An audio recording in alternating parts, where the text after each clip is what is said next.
peluk saat itu. Itu sih paling terendah.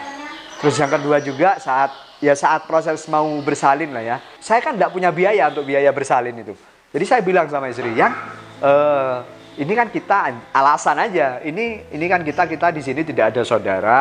Gimana kalau kamu bersalin di rumah Jombang saja? Karena ini kan anak pertama. Kalau di rumah nanti ada yang menjaga. Alasan itu aja gitu. Padahal saat itu saya tidak tahu mau cari uang kemana. Terus benar istri saya putuskan untuk pulang. Saya balik ke sini. Pikiran saat mengantarkan istri, paling aku mau ngerampok sudah. Karena sudah tidak ada sudah. Apa yang mau saya kerjakan? Cuman Allah masih takdirkan saya untuk tidak sampai ke arah sana. Jadi untuk biaya saat itu saya ya wis cari sampahnya, mulung.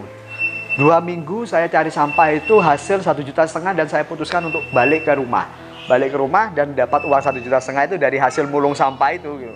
Karena kan sepengalaman saya di bidang sampah kan juga gede. Jadi saya keliling di Soekarno-Hatta cari sampah itu gitu kan. Jadi 2 minggu dapat 1,5 juta saya pulang. Istri bertanya-tanya, yang dapat dari mana ini uang? Ada deh gitu. Istri tidak tahu. Saat saya mulung sampah itu istri tidak tahu. Taunya saat sudah ke Malang ada yang cerita, "Mbak, Mas Nanang sakno." "Loh kenapa?"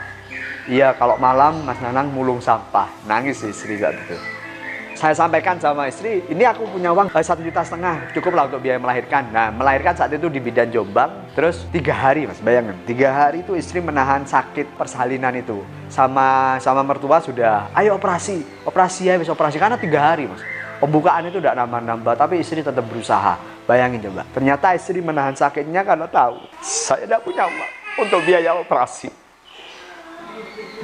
Misalnya uang minta pun itu ada lah mertua, tapi kan istri berusaha menjaga martabat suaminya gitu. Tidaklah, dia berusaha untuk 1,5 juta itu untuk bisa lahir. Jadi berusaha di situ istri saya.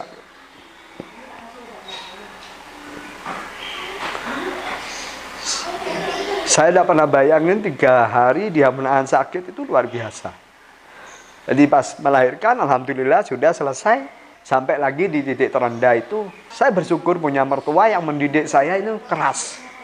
Keras dalam hal ini bukan kejam ya. Hari ini kan kadang kita sulit membedakan antara keras dan kejam. Di satu titik terendah, sudah tidak ada penghasilan, saya memutuskan berdua sama istri untuk transmigrasi. Karena katanya transmigrasi itu dapat A, B, C, D, F, G. Kita sudah nyusun surat-suratnya sudah. Saat itu saya buka istri, dan luar biasa mertua saya mendidik. Dan ini aku akan tiru suatu saat. Kenapa?